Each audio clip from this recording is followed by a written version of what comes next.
Hello guys, আসসালামু আলাইকুম, back to my channel. আজকে আমি আপনাদের সাথে শেয়ার করতে যাচ্ছি খুব সিম্পল, খুব সাধারণ এবং খুব সহজ একটা রেসিপি, যেটা আপনি যদি আপনার বাচ্চাকে একবার বানিয়ে খাওয়ান, বাচ্চা বারবার খেতে চাইবে। আর এটা বানাতে আপনার খুব বেশি টাইমও লাগবে না, 10 থেকে 15 মিনিট সময় লাগবে। প্রথমে আমি এখন রেসিপিটার মধ্যে চলে যাই। প্রথমে আমি আলু কেটে নিয়েছি, তারপর পানি দিয়ে এখানে লবণ দিয়ে কিছুক্ষণ সময় সিদ্ধ করে নেব, মানে ভালো করে সিদ্ধ করব। এই দেখেন আমার সিদ্ধ করা হয়ে গিয়েছে। সিদ্ধ হয়ে গেলে এখন আলুগুলো তুলে নিব। নেওয়ার পর আমি এখানে বাটিতে ম্যাশ করে নেব।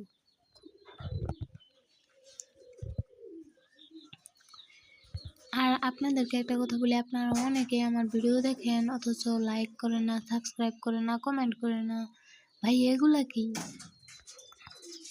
ভিডিও দেখেন, যদি ভালো লাগে, আপনার কাছে ভালো লাগে না না লাগে সেটাও তো আমি বুঝতে পারি না। মানে লাইক দেন না, কোনো রিয়াকশন করেন না, মানে কমেন্ট করেন না, তারপর সাবস্ক্রাইবের কথা তো বাদই দিলাম।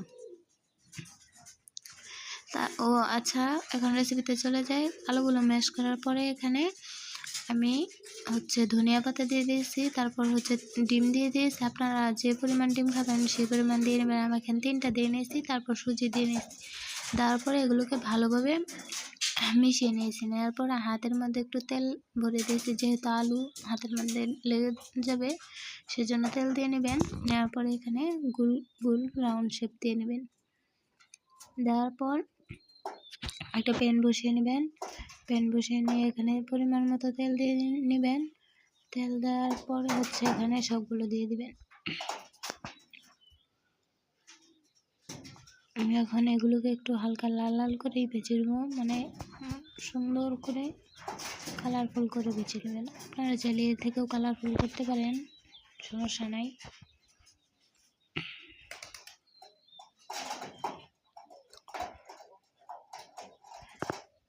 আর আপনারা যদি এরকম সহজ সহজ রেসিপি পেতে চান, তাহলে অবশ্যই আমার পেজটি, মানে আমার আইডিটিকে সাবস্ক্রাইব করতে হবে।